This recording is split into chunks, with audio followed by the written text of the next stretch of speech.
दरम्यान दुसरीकडे वाल्मिक कराड आणि घुलेला तुरुंगात मारहाण झालेली नाही असं स्पष्टीकरण बीड कारागृह प्रशासनानं दिले।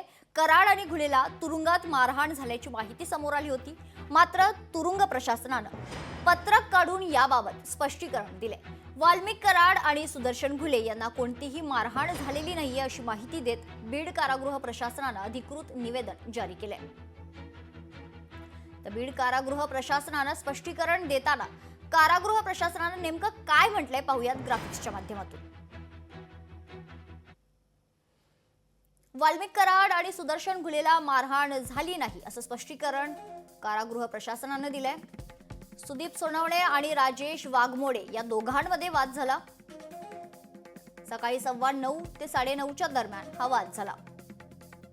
नातेवाईकांना फोन करण्यासाठी आले असताना दोघांमध्ये शाब्दिक चकमक झाली। शाब्दिक वादातून हाणामारीत रूपांतर झालं।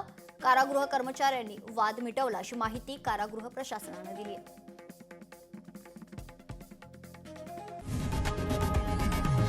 लोकशाही मराठी ऐका, पहा, जागरूक रहा।